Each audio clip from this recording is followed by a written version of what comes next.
নমস্কাৰ ৰিপৰ্টাৰ অগ্নি নিউজৰ প্ৰতিগৰাকী দৰ্শককে স্বাগতম জনাই লৈ আহিছোঁ এক গুৰুত্বপূৰ্ণ খবৰ।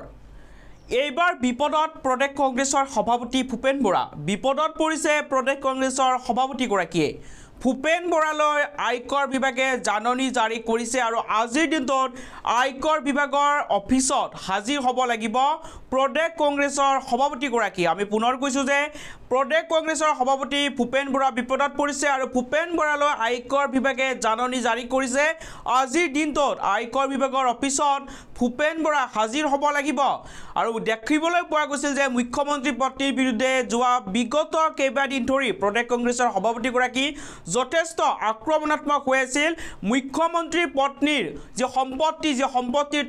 সম্পত্তিৰ তালিকাক লৈ সংবাদ মাধ্যমৰ সন্মুখত যথেষ্ট সচ্চাৰ হৈ আছিল প্ৰদেশ কংগ্ৰেছৰ সভাপতিগৰাকী। আৰু ইয়াৰ পিছত প্ৰদেশ কংগ্ৰেছৰ সভাপতি ভূপেন বৰালৈ আয়কৰ বিভাগৰ জাননী জাৰি কৰা হৈছে আৰু আজিৰ দিনটোত আয়কৰ বিভাগৰ অফিচত হাজিৰ হ'ব লাগিব প্ৰদেশ কংগ্ৰেছৰ সভাপতিগৰাকী। আৰু ভূপেন বৰাক প্ৰদেশ কংগ্ৰেছৰ সভাপতিগৰাকীক আয়কৰ বিভাগে জাননী জাৰি কৰাৰ পিছত এতিয়া বিৰোধী যিবোৰ ৰাজনৈতিক দল আছে, ৰাজনৈতিক দলসমূহে চৰকাৰৰ বিৰুদ্ধে যথেষ্ট সমালোচনাত্মক হৈ পৰা দেখিবলৈ পোৱা গৈছে। এক প্ৰকাৰ ভূপেন বৰাৰ ওপৰত ভূপেন বৰাই বিজেপি দল বা মুখ্যমন্ত্ৰী পত্নীক সমালোচনা কৰিছিলে, সমালোচনাৰ পোতক তুলিবলৈ আয়কৰ বিভাগে এতিয়া জাননী জাৰি কৰা বুলি এতিয়া ভূপেন বৰাৰ পক্ষ থিয় হোৱা দেখিবলৈ পোৱা গৈছে ৰাজ্যৰ বিৰোধী ৰাজনৈতিক দলসমূহে। আৰু এইদৰে পুনৰ কৈছোঁ যে প্ৰদেশ কংগ্ৰেছৰ সভাপতি ভূপেন বৰাই আজি আয়কৰ বিভাগৰ অফিচত হাজিৰ হ'ব লাগিব।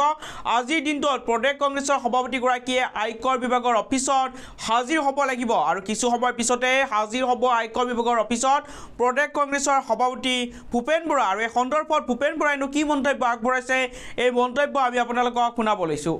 ভালেই হৈছে। মোৰো ইডি কি কয় ইনকাম টেক্সৰ অফিচ মই আজিলৈকে দেখা নাই আৰু ইনকাম টেক্স কেনেকৈ মেইনটেইন কৰে সেইটো চিয়ে জানে, মই ভালকৈ নাজানো। প্ৰথমবাৰৰ কাৰণে মই ন'টিছ পাইছোঁ, গতিকে মই নিজেও এতিয়া জানিবলৈ বুজিবলৈ চেষ্টা কৰিম। সেইটো মোৰ কাৰণে এটা শিক্ষা হ'ব। কিহৰ কাৰণে আহিছে এতিয়া ইডিহে ক'ব পাৰিব, কি কয় আয়কৰেহে ক'ব পাৰিব, মইতো নাজানো। তেওঁলোকে কৈছে মই কিবা বেংক একাউণ্টৰ নথি পত্ৰ লৈ পেলাই তেওঁলোকৰ অফিচলৈ যাব লাগে। কালিলৈ মই যাব নোৱাৰোঁ কাৰণ মোৰ চিপাঝাৰত এখন মিটিং আছে, কালিলৈ আমাৰ জইনিং প্ৰগ্ৰেম এটা আছে, সেইকাৰণে আমাৰ চিয়ে যাব। আমি আগতে কোৱা নাই, মুখ্যমন্ত্ৰী ডাঙৰীয়াই কৈছে যে যিমান সম্পত্তি আহৰণ কৰা হৈছে সেই সম্পত্তিবিলাক উইল কৰি দিয়া হ'ব। আমি কোৱা নাই, তেখেতে কৈছে যে সম্পত্তি বহুত হৈছে, বহুত গোটাইছে, কিন্তু আমি চব উইল কৰি দিম। আমি উইলখন চাব বিচাৰিছোঁ। যেতিয়া অসমৰ নামত উইল হ'ব, আমি মূল বিৰোধী দল, আৰু মইতো কোৱা নাই মোক দেখুৱাওক বুলি, মই কৈছোঁ অসমৰ ৰাইজক জনাই দিয়ক আৰু চিফ ছেক্ৰেটাৰীক কপি এটা দি দিয়ক।